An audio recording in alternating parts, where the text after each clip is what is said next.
जोडोनिया दोन्ही हात, जोडोनिया दोन्ही हात, जगी जाणवितो मात. एकदा जारे अलंकापुरा, जन्मवीर झारा चुकवा.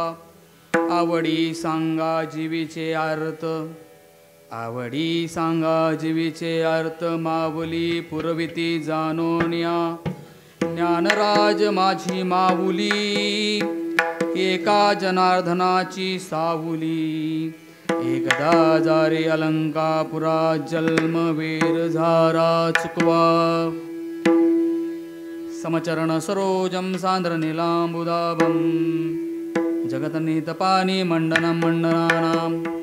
तरुण तुलसीमाला कंदरं कंजनेत्रं, सदैव धवलहासमिठ्ठलं.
नमो त्रिभुवन पावनी आद्यत्रय जननी देवाची. जोडोनिया दोन्ही हात, जोडोनिया दोन्ही हात, जगी जाणवितो मात. एकदा जारे अलंकापुरा, जन्म एरधार चुकवा. प्रस्तुत प्राप्त प्रसंगी प्राप्त समयी भगवान परमात्म्याच्या सेवेकरता उपस्थित केलेला अभंग पैठण निवासी शांतीब्रह्म एकनाथ महाराज यांचा 4 चरणाचा अभंग असून या अभंगातून शांतीब्रह्म एकनाथ महाराज तुम्हाला आम्हाला हात जोडून अलंकापूरला जायला सांगतात. विठाला विठाला विठाला विठाला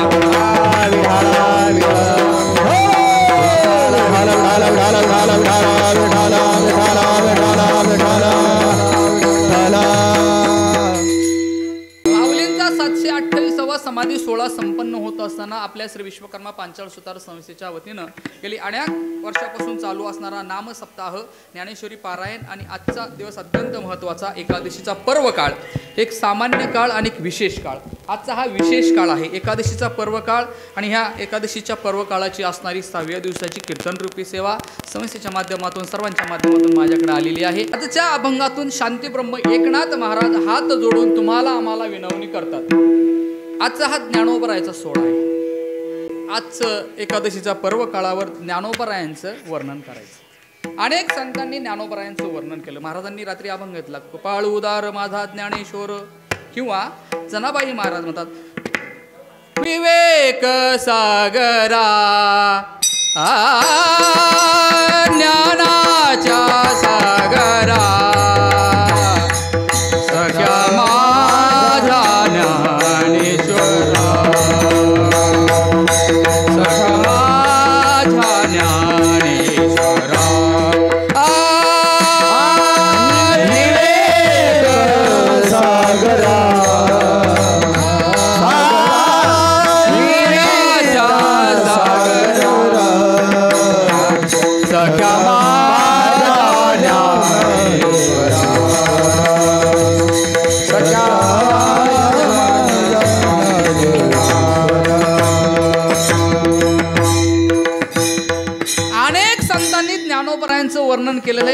प्रकारे पाहता येतं. शांतीब्रह्म एकनाथ महाराज या आजच्या अभंगातून हात जोडून विनवणी करतात.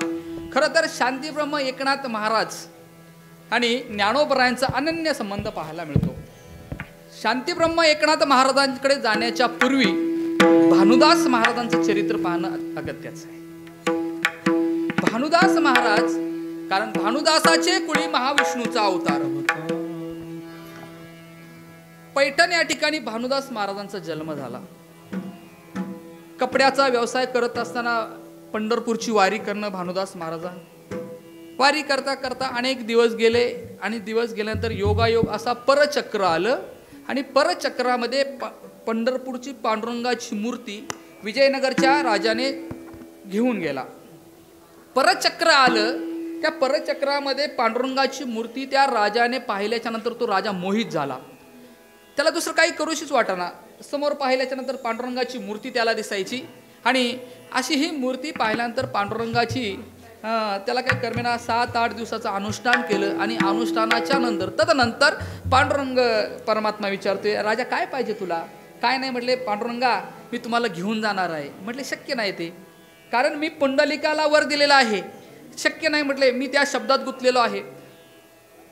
भानुदास तो राजा पांडुरंगाला विनंती करते, मी तुम्हाला घेऊन गेल्याशिवाय राहणार नाही. पुन्हा अनुष्ठान मांडलं. अनुष्ठान मांडल्यानंतर पुन्हा देवाचा नाविलाज झाला महाराज.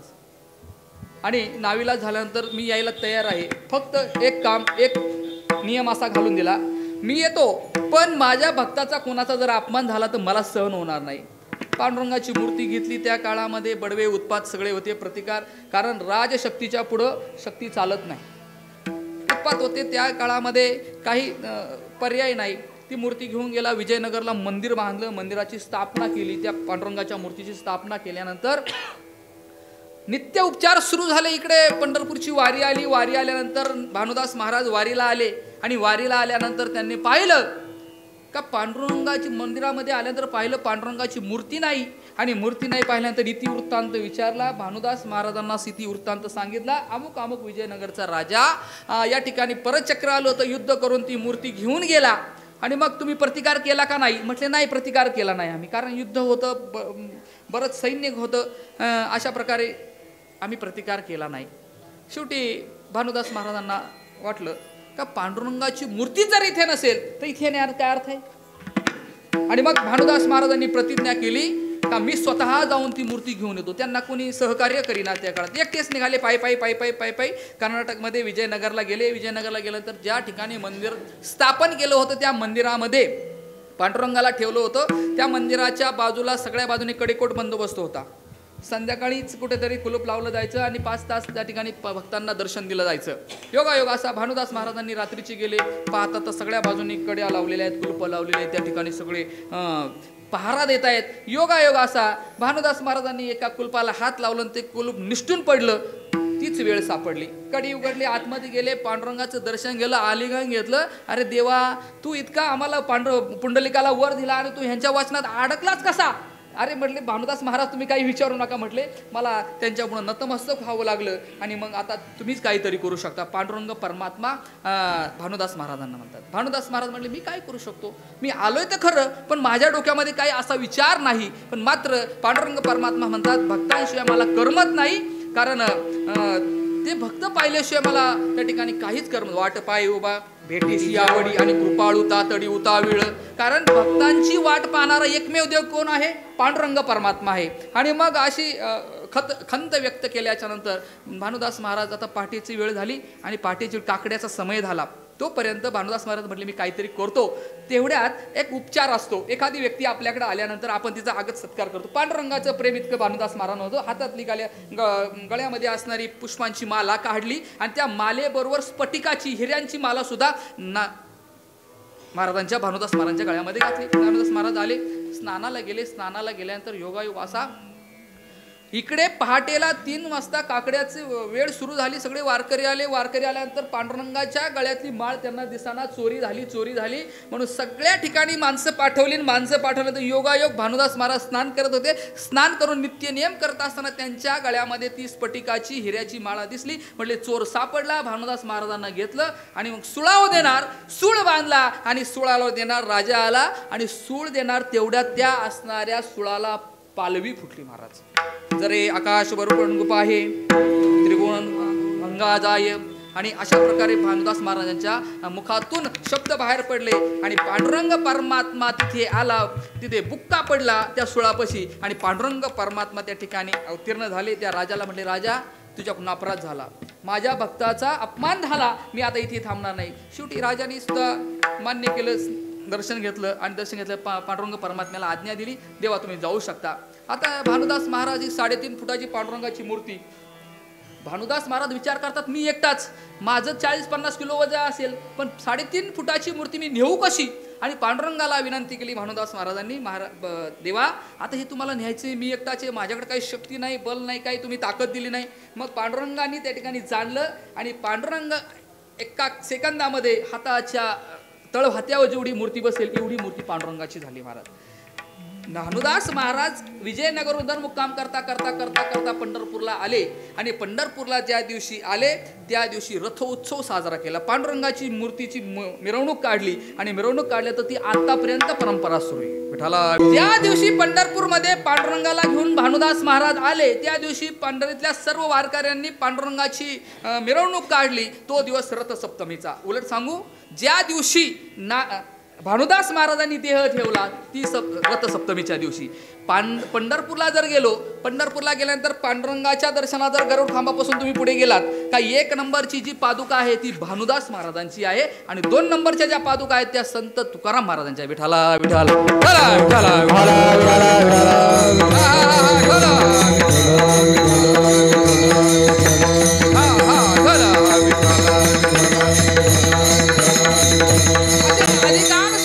पुरुष भानुदास महाराज. भानुदास महाराजांच्या कुळामध्ये भानुदासांचे चिरंजीव चक्रपाणी, चक्रपाणींची पत्नी सरस्वती, चक्रपाणींचा मुलगा सूर्यनारायण आणि सूर्यनारायणची पत्नी रुक्मिणी. नाथ महाराज ज्यावेळेस जन्माला आल्याच्या नंतर सूर्यनारायण त्यांचे वडील आणि रुक्मिणी माता आई हे देहांत अर्थात या जगाला सोडून गेले.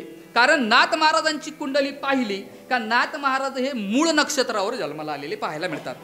मग ज्यावेळी नाथ महाराजांचा जन्म झाला सूर्यनारायण आणि रुक्मिणी माता त्या ठिकाणी मरण पावल्या. विठाला विठाला. नाथ महाराजांचे आजोबा चक्रपाणी आणि सरस्वती यांनी नाथ महाराजांचा सांभाळ केला. 5 वर्षापासून जनार्दन स्वामींच्या आश्रमाकडे नाथ महाराज राहिले.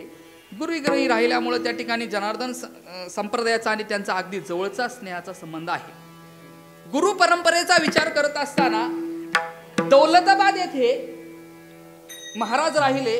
जनार्दन स्वामींनी अनेक प्रकारची दीक्षा घेतली. मग त्या ठिकाणी 1 रुपया सापडत नव्हता, 1 पैशाचा विचार त्या ठिकाणी होता. रात्रभर सापडला आणि मग अशा प्रकारे नाथ महाराजांनी त्या ठिकाणी जनार्दन स्वामींनी पाहिलं का ज्यावेळेस नाथ महाराज ज्यावेळेस त्या आश्रमाचं आर्थिक खातं त्यांच्याकडे होतं, अलीकडच्या भाषेमध्ये देवाणघेवाणीचं सगळा हिशोब नाथ महाराजांना ठेवावा लागायचा.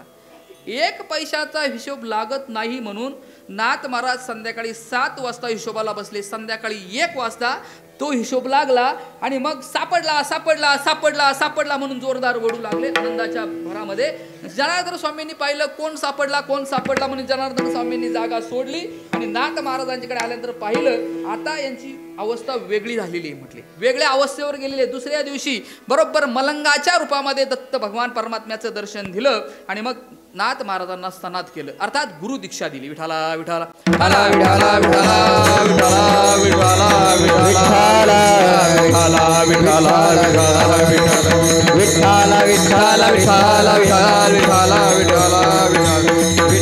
नाथ महाराजांच्या चरित्राचा जर विचार करायला गेलो तर दत्त महाराज चोपदारकी करायचे. त्या ठिकाणी श्रीखंड्याने किती वर्ष पाणी भरलं? किती? 36 वर्ष पाणी भरलं. असे अधिकार संपन्न शांतीब्रह्म नाथ महाराज. नाथ महाराजांच्या बाबतीमध्ये अनेक लीलांचा विचार करत असताना अगदी अत्यंत आजच्या समयाला अत्यंत महत्त्वाची असणारी लीला. नाथ महाराज झोपले असताना नाथ महाराजांना स्वप्न पडलं. स्वप्न असं पडलं का अलंकापूरमध्ये ज्ञानोबरायांनी समाधी घेतलेली आहे आणि या समाधीला ज्ञानोबराय जिथे बसलेत त्या ज्ञानोबरायांची असणारी मान, त्या मानेला अजानुक्षाची मुळी लागलेली. नाथ महाराज खडबडून जागे झाले. खडबडून जागे झाल्यानंतर ते स्वप्न आठवल्याच्या नंतर पाहिलं. नाथ महाराजांनी कुठलाही विचार न करता सर्व सामुग्री बरोबर घेतली, लवाजमा बरोबर घेतला, भक्तमंडळींना बरोबर घेतलं आणि भक्तमंडळींना बरोबर घेऊन नाथ महाराज दजमजल करत करत करत करत करत आळंदीला आले. आळंदीला आल्यानंतर पूर्वीच्या काळातलं आळंदी शहर, आळंदी गाव म्हणूया आपण. आळंदी गाव ही डोळ्यापुढे संकल्पना आणा. आता सध्या मी जे वर्णन करतो ते डोळ्यासमोर तुम्ही आणा. नाथ महाराज आले. नाथ महाराजांनी ज्यावेळेस ज्ञानोबरायांची समाधी शोधायचा प्रयत्न केला, ह्या सिद्ध बेटापासून चाकण चौकापासून तर खालच्या पुलापर्यंत सर्व घनदाट जंगल होतं. आलं लक्षात? आपण जिथे दर्शनाला जातो तिथून पूर्णपणे संपूर्ण जंगल होतं. नाथ महाराजांनी सगळं फेरफटका मारला, कुठेही समाधी. आणि मग पूर्वीच्या काळातल्या लोकांनी त्यांना सांगितलं पूर्वीचं ग्रामदैवत सिद्धेश्वर आहे, या वाटेने जावं लागतं. वाट करत करत करत करत करत आतमध्ये गेले. सिद्धेश्वराचं मंदिर पाहिलं. सिद्धेश्वराचं दर्शन घेतलं. दर्शन घेतल्यानंतर पूर्ण जागा पाहिली. बाजूला जिथे आपण महाद्वार आहे, महाद्वारापासून आतमध्ये गेलो. पूर्ण त्या ठिकाणी झाडे होती. झाडे झुडपं, जंगलाचा जसा विभाग असतो पूर्ण तसं. तिथे गेल्यानंतर नाथ महाराजांनी पाहिली तिथे काही दिसत नाही, काय करावं नेमकं पर्याय. 8 दिवस पाहण्याला गेले. 8व्या 9व्या दिवशी नाथ महाराजांनी विचार केला, ज्या अर्थी मला स्वप्न पडले ते स्वप्न फोल होऊ शकत नाही. पलीकडे भोजलिंग काकाची समाधी आहे, पलीकडच्या बाजूला एक नाथपार आहे आणि नाथपाराला बरोबर नाथ महाराजांनी अनुष्ठान मांडलं. अनुष्ठान मांडल्याच्या नंतर 8 दिवस गेले, 10 दिवस गेले, 15 दिवस गेले. जी मंडळी बरोबर आणली होती ती मंडळीची त्या ठिकाणी खाण्या वाचून काय झालं, आबळ होऊ लागली. थोडक्यात मिळू लागलं नाही. कारण पूर्वीच्या काळातलं गाव हे छोटं गाव होतं. पूर्वीच्या काळामध्ये काही मधुकरी असेल असं सांगता येत नाही. पण त्या काळामध्ये ज्ञानोबरायांनी हे जाणलं आणि ज्ञानोबराय त्या ठिकाणी जाणले. ज्ञानदेव झाले वाणी. ज्ञानोबरायांनी जाणलं आणि ज्ञानोबराय स्वतः काय त्यांना जी सिधा सामुग्री लागती स्वतः घेऊन आले. इकडे नाथ महाराज अनुष्ठान चालू आहे. अनुष्ठानामध्ये बरोबर 9व्या दिवशी नाथ महाराजांना स्वप्न पडलं आणि स्वप्नामध्ये सांगितलं, इकडे तिकडे शोधू नका महाराज. सिद्धेश्वराच्या पुढे जो नंदी आहे ना, नंदी पाठीमागे टाकला आणि तिथूनच माझी जागा आहे. नाथ महाराज सकाळ झाली. सकाळी बरोबर सगळ्यांना बरोबर घेतलं. नंदीला हलवलं. नंदीला जसं स्पर्श केला नंदी पाठीमागे झाले. हां. आणि पाठीमागे झाल्यानंतर ज्ञानोबरायच्या समाधीच्या समोर उभे राहिले. बा माझी समाधी पाहिली. अनेक प्रकारचं वर्णन करत असताना ज्ञानोबरायांनी त्याच ठिकाणी 108 समाधी त्या ठिकाणी घेतल्या. ज्ञानोबरायांना पाहिलं. त्या ठिकाणी असं सांगितलं जातं काही वेळेस का ती अजानुक्षाची मुळी काढली बाजूला. अजानुक्षाची मुळी वगैरे काही नाही, हे फक्त कारण होतं. त्याचं कारण काय मी सुरुवातीला सांगितलं. एकनाथ महाराजांचे वारकरी संप्रदाय फार मोठे उपकार आहेत. जर ती ज्ञानेश्वरी जी ज्ञानोबरायांनी लिहिलेली ज्ञानेश्वरी समोर ठेवली होती, कोणापाशी? ज्ञानोबरायांच्या समोर. ती एकनाथ महाराजांच्या हातात तो ग्रंथ दिला आणि सांगितलं ही शुद्ध करून जगतासाठी वापरा.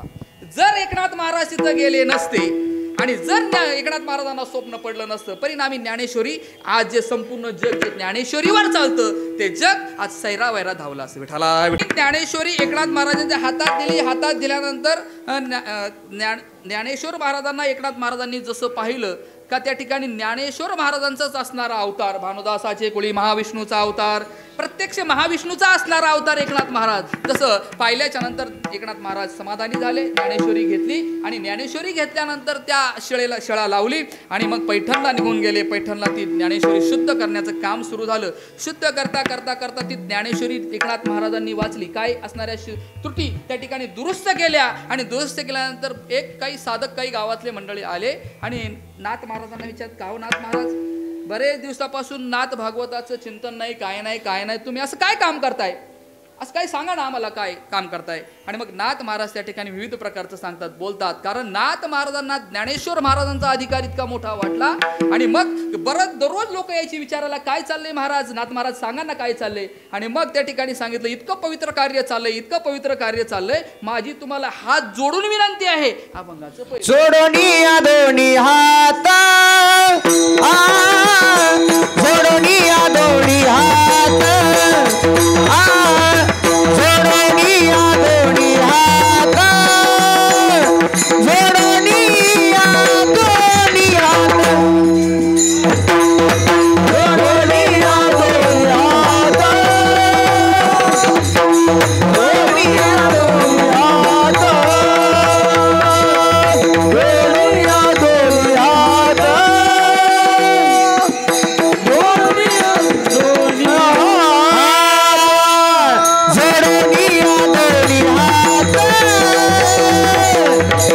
जोडोनी दोन्ही हात,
नाथ महाराजांना म्हणतात, नाथ महाराज कशाचं काम चाललंय, काय ग्रंथ लिहिताय तुम्ही, काही सांगा ना. आमचं त्या आम्हाला जरी सांगितलं नाही पण त्यांचा अधिकार सांगा, काय लिहिताय ते तरी सांगा. आणि मग नाथ महाराजांनी त्यांना एकट्याला उत्तर नाही दिलं, सामूहिक उत्तर दिलं. सगळ्यांना उत्तर देण्यापेक्षा सगळ्यांना जमवलं. आणि जमवल्यानंतर नाथ महाराज उभे राहिले, मध्ये उभे राहिल्यानंतर नाथ महाराज जोडोनिया दोन्ही हात. काय विनवतो मी, काय विनवतो तुम्हाला पहा. पूर्वीच्या काळात दौंडी देत असताना त्या ठिकाणी सांगितलं जायचं, अमुक अमुक जर कार्यक्रम असेल, अमुक अमुक कार्यक्रमाची पत्रिका निमंत्रण देत असताना, बरं पूर्वीच्या काळात काय मोबाईल नव्हते, व्हॉट्सअप नव्हतं, इंस्टाग्राम नव्हतं, काय नव्हतं. आता काय इकडं कीर्तन चालू आहे, इकडं लगेच मोबाईल टाईप केला का, फोटो काढला का लगेच तिकडं जातो हजारो किलोमीटरवर. पूर्वीच्या काळात असं काही नव्हतं. आणि मग नाथ महाराजांनी काय केलं, सगळ्यांना जमा केलं आणि विनंती करू लागले. पहा काय विनंती करू लागले, जोडून या. तसं संतांच्या बाबतीमध्ये विचार करत असताना संत हे कुठून आलेले असतात, आम्ही वैकुंठवासी आलो याची कारणाशी. दुसऱ्या बाबतीत जगाच्या कल्याणा संतांच्या विभूती, देव कृष्ण नीती परोपकार, देव कृष्ण नीती परोपकार, जगाच्या कल्याणा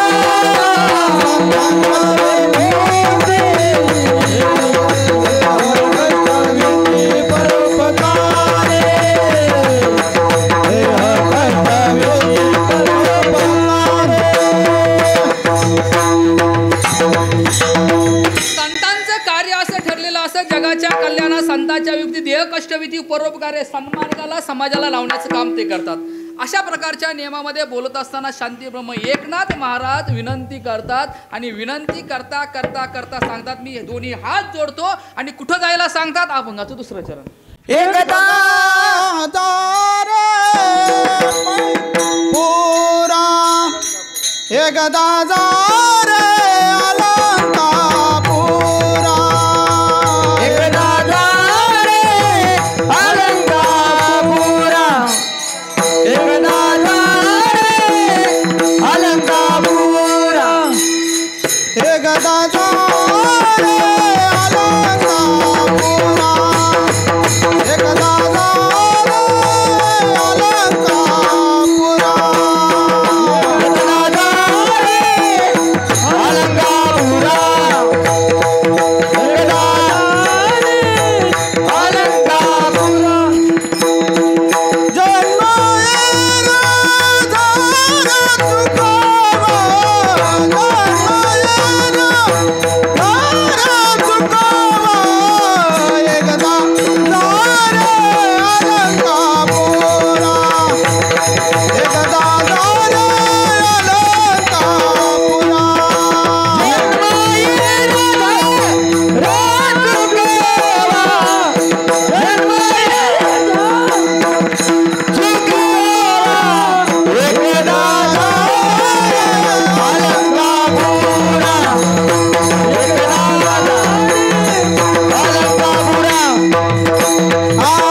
विनंती करून सांगतात जगी जाणवली मात जगाला काहीच माहित नाही म्हणून मी सांगतो. मात म्हणजे गोष्ट.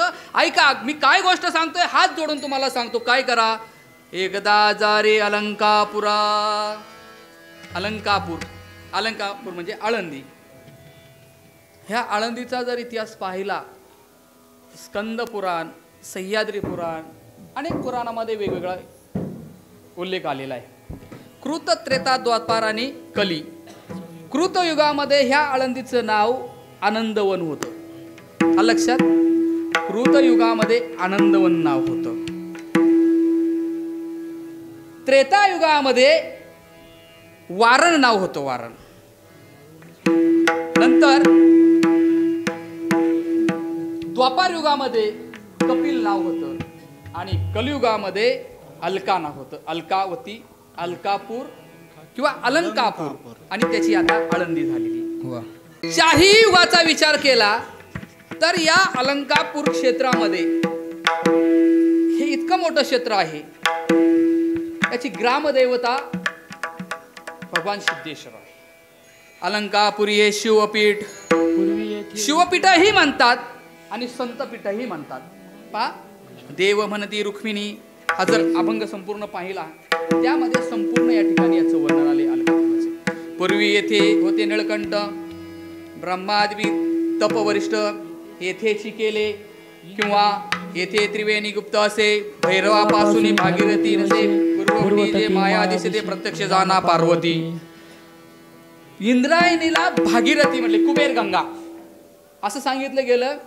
कुबेराने ज्यावेळेस ते धन ज्यावेळेस त्याच्यावर परचक्र आलं देवांचं ते धन कुठं ठेवायचं मग ही असणारी पवित्र जागा ज्ञानोबरायांची जिथे समाधी आहे त्या समाधीच्या खाली कुबेराचं धन आहे. 2 रस्ते आहेत बरं का आतमध्ये. आता कोणी जाणार नाही मला माहिती आहे. हा नंदीच्या खाली ज्ञानोबरायांच्या समाधीकडे जात असताना 2 रस्ते. एक कुबेराच्या धनाकडे जातो आणि एक ज्ञानोबरायांच्या समाधीकडे जातो. विठ्ठला पुढे सांगितलं जो करील याची यात्रा तो तारील सकळ गोत्रा केलं हे कुळे पवित्रा याची दर्शने होत कशाचे ज्ञानोबरायांच्या दर्शनाने. अहो ज्ञानोबराय दर्शनाने सगळं कुळाचं त्या ठिकाणी पवित्र होतात. पण नामदेव महाराज या क्षेत्राचं वर्णन वेगळंच करतात. आळंदी हे गाव पुण्यभूमी गाव, आळंदी हे गाव पुण्यभूमी गाव, आळंदी हे गाव पुण्यभूमी गाव, आळंदी हे गाव पुण्यभूमी गाव. दैवताचे नाव सिद्धेश्वर, दैवताचे नाव सिद्धेश्वर बोला, दैवताचे नाव सिद्धेश्वर, दैवताचे नाव सिद्धेश्वर. चौऱ्याशी सीताचा सिद्धभेटी मेळा, चौऱ्याशी सीताचा सिद्धभेटी मेळा, चौऱ्याशी सीताचा सिद्धभेटी मेळा, तो सुख सोहळा काय वाणू, चौऱ्याशी सीताचा सिद्धभेटी मेळा, चौऱ्याशी सीताचा चौऱ्याशी सीताचा सिद्धभेटी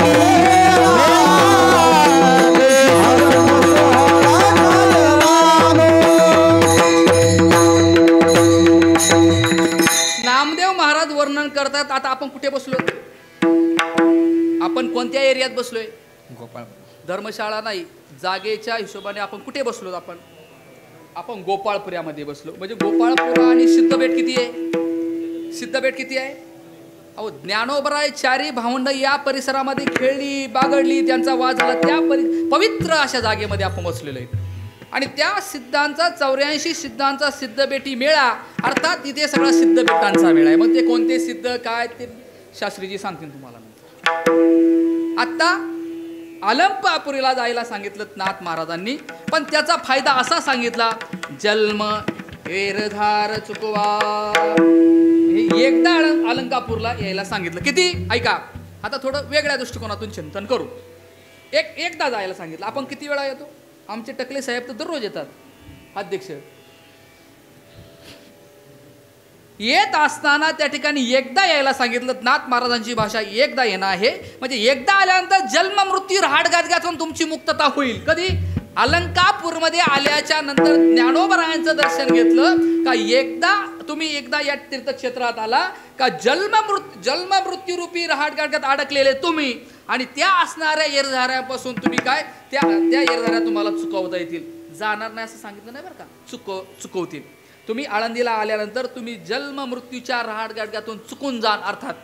पण तुम्ही आळंदीला येणार की नाही? तुम्ही आता आळंदीला आलात म्हणून नाथ महाराज सांगतात, एकदा जा रे अलंकापुरा, जन्म एरधारा चुकवा. आणि मग नाथ महाराजांना विचारलं, ठीक आहे आम्ही जायला तयार आहे, पण आम्हाला फायदा काय होईल? तिसरा चरण, आवडी सांगा जीवीचे अर्थ,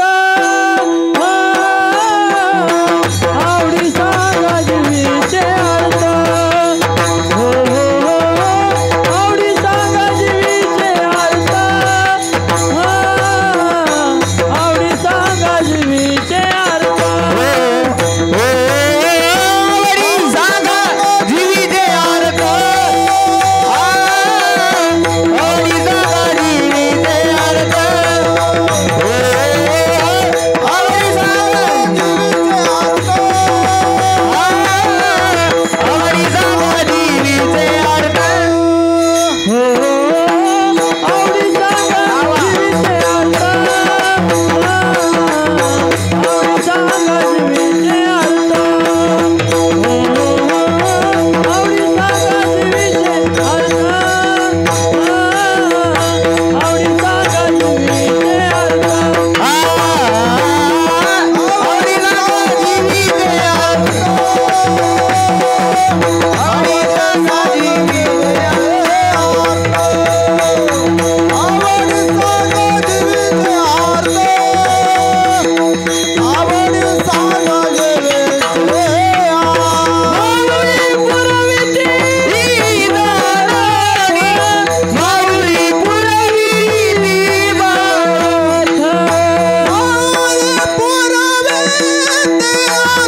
इच्छा.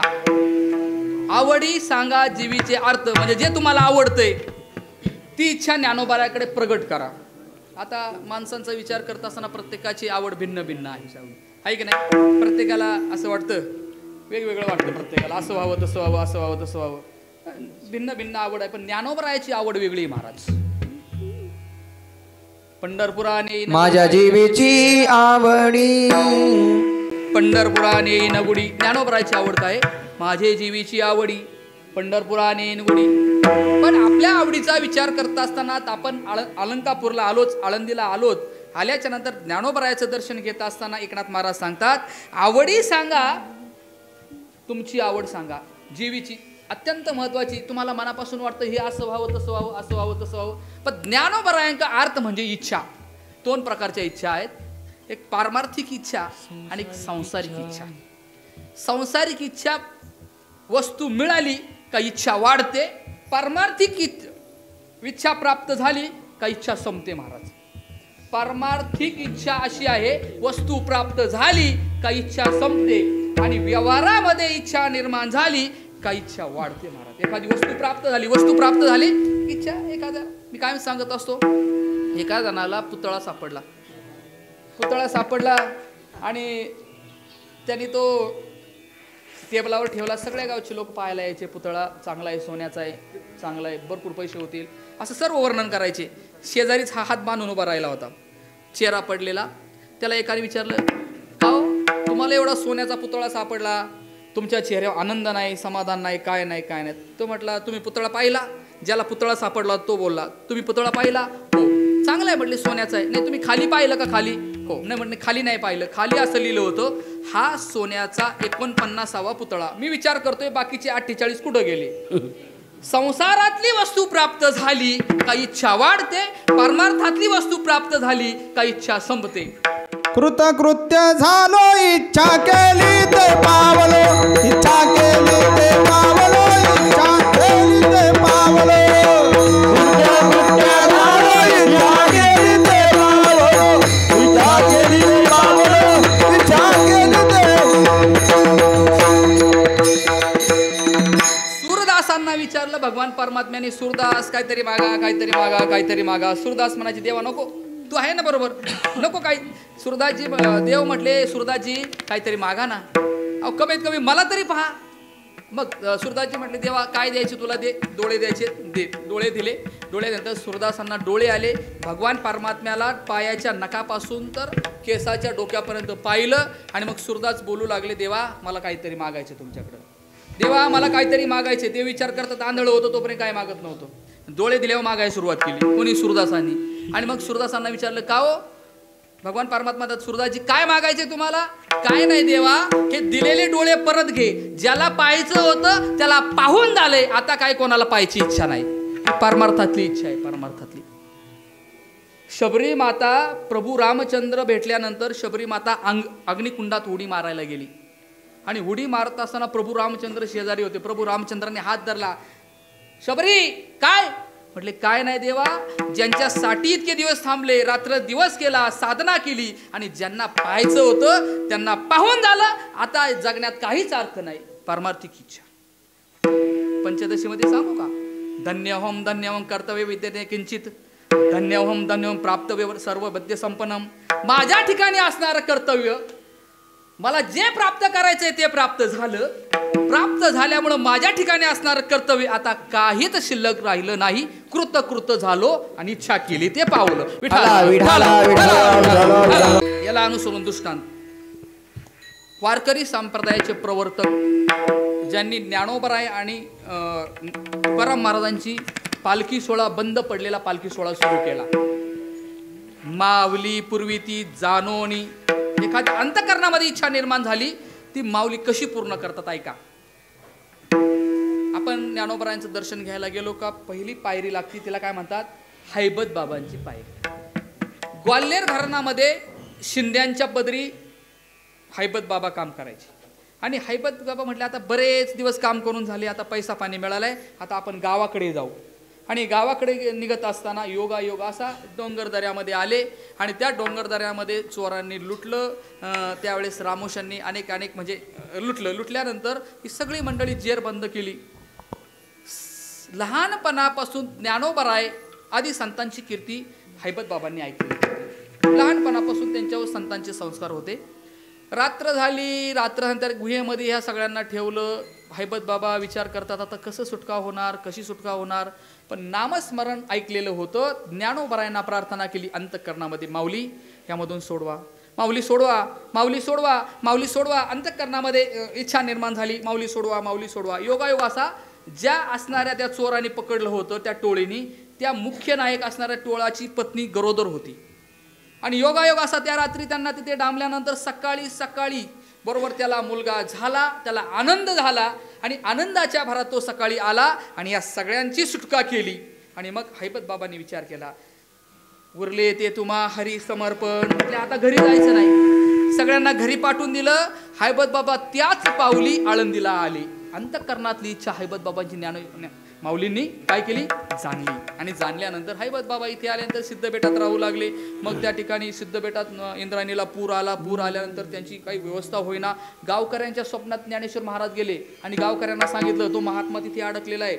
आणि मग हैबत बाबांना घेऊन आले आणि आळंदीच्या असणाऱ्या ज्ञानोबरायांच्या मंदिरामध्ये ओवरीमध्ये हैबत बाबांना जागा दिली. असं सांगितलं जातं हैबत बाबांच्या चरित्रामध्ये. हैबत बाबा इतके निष्ठेने भजन करायचे.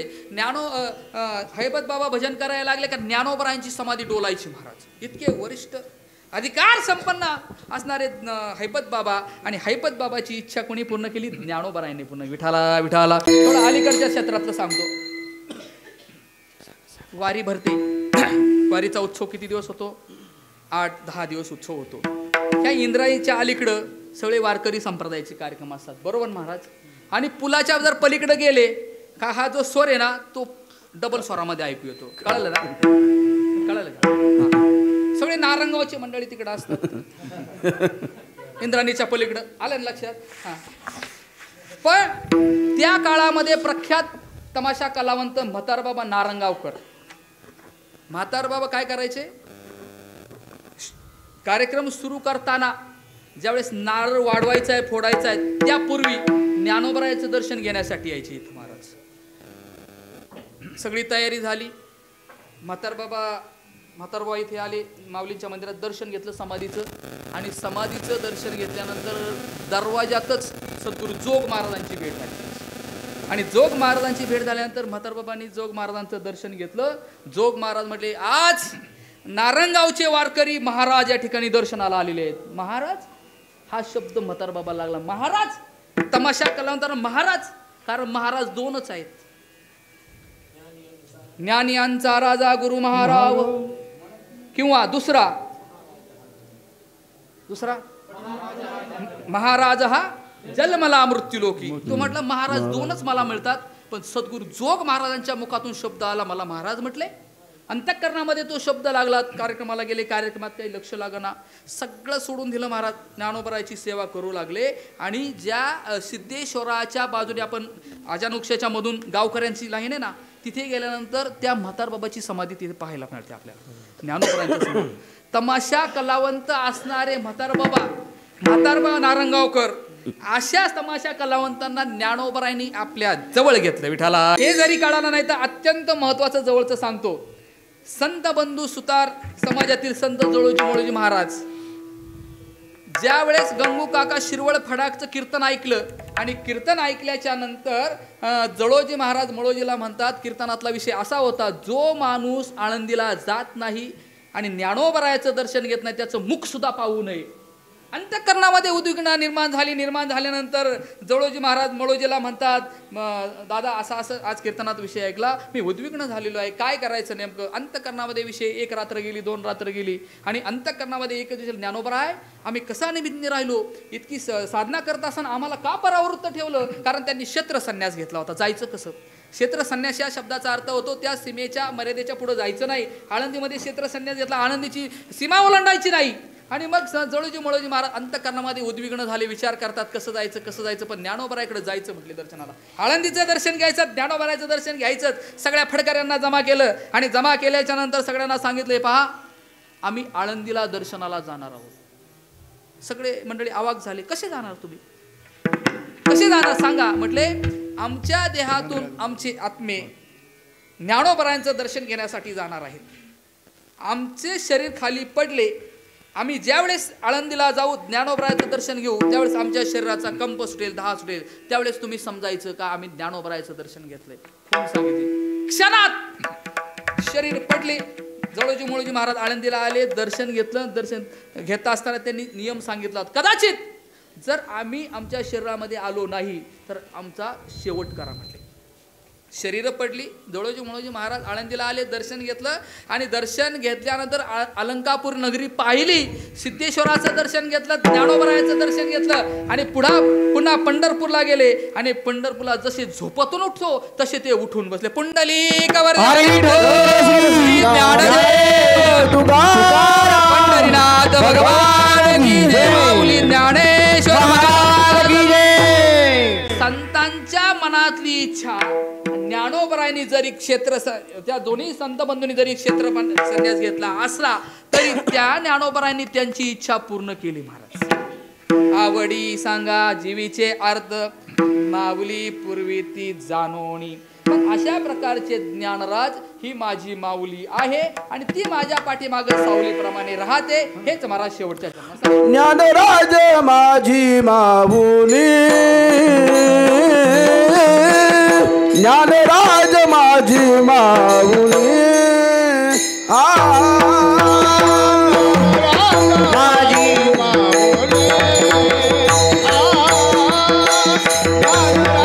माझी माऊली, ज्ञानराज माझी माऊली, ज्ञानराज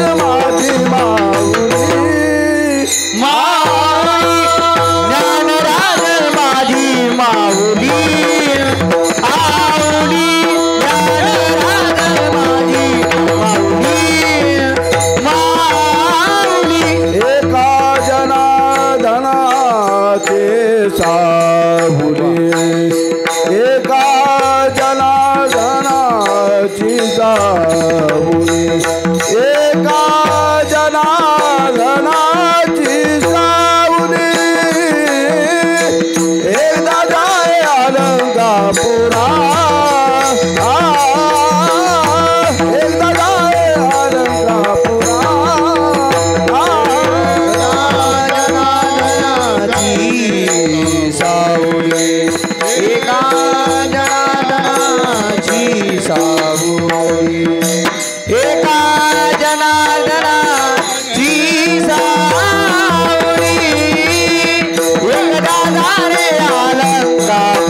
हात जगी जाणवत मात एकदा दारी अलंकापुरा जन्मवीरधार चुकावडी सांगा जीवीचे आर्त माऊली पुरती जाणवणी ज्ञानराज माझी माऊली का जनार्दनाची सावली एकदा दारी अलंकापुरा जन्मवीरधार चुकवा.